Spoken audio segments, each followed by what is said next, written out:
Hey, what's going on, guys? It's Combo here. Welcome back to some more Black Ops 2 gameplay. Today I'm bringing you guys a team deathmatch here on Meltdown, and I'll be using a Diamond FAL here with the stock and a red dot sight. So I've been actually trying to mix things up a little bit with my classes here on Black Ops 2 lately. This is one of my more recent gameplays. I just got this one last week, but I've been watching a little bit of competitive Call of Duty or competitive Black Ops 2, and I noticed that a lot of the people were actually using the M8A1 with, you know, like a stock or something like that. So I decided to try that out.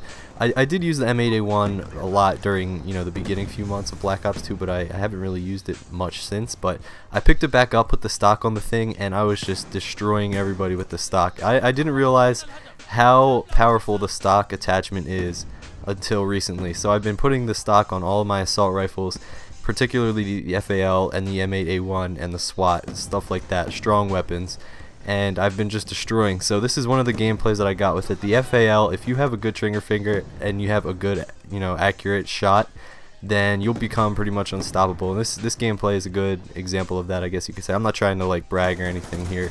I'm sure you guys can do the same with your gameplays because you're beasts, but the FAL is probably the best gun in the game if you can use it the right way. And you know, if you can get accurate shots on the guy and you can tap the thing as fast as you can do it, it's a deadly weapon. It'll drop quicker than anything else besides like a shotgun up close range. But I really enjoy using these assault rifles lately, the FAL, you know, SMR, SWAT, M8A1 with the stock. It just makes things a lot easier for me. So do hope you guys enjoy it. This is actually a huge fail on my part, this gameplay, if you see it coming up here. And here's where the trigger finger comes into handy.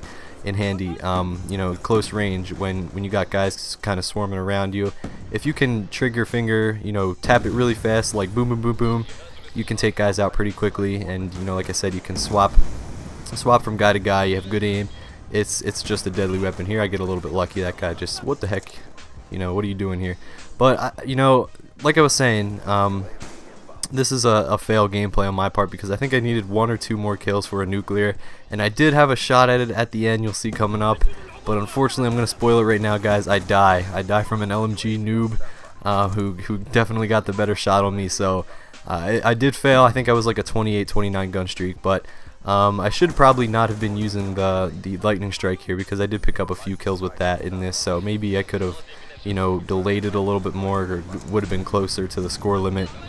Like right there, I pick up 3 kills with it. But yeah, so I do hope you guys enjoy it. Nonetheless, the final score was 34-1, and like I said, I almost picked up the nuclear. I always think nuclears in team deathmatch are the most impressive because if you can, you know, find the spawns, if you can keep track of where the enemies are, and I don't know what that guy was doing. He was 10th prestige. This is extremely lucky right here.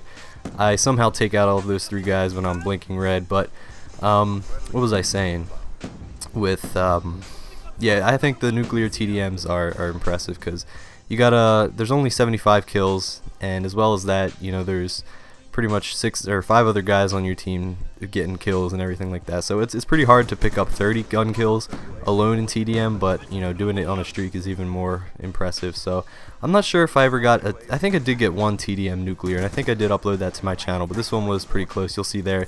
That's the Relentless, and I think here's where I should have been a little bit more aggressive. I was camping here, just kind of waiting it out. I knew they were going to spawn around me, but I just didn't know where. I was 26-0 at this point, and you'll see that little gap in the theater mode here where I'm going to fast forward it. There's just like about 30 seconds where I didn't pick up a gun kill, so I should have been more aggressive here. I get a little bit lucky jumping in this window, and here I'm just like thinking, you know, I can push for this nuclear, I can try to get it. And I do come really close, you know. Here I start getting a little more aggressive, throwing random C4s and dropping people. And this vantage point here, we got an FAL up here. These guys are done. They really stand no chance. Here's a little bit bad aim. Should have picked him up, but they're spawned in the back there by the back building. They just come up and flood the side of you know, the view over here, and you'll see me just take advantage of it time after time.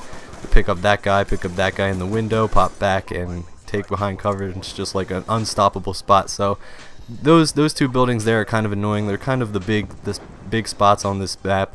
You know, whoever holds those 2 buildings can pretty much control the spawns because there's 2 major spawns on here. But there's where I get taken out, unfortunately.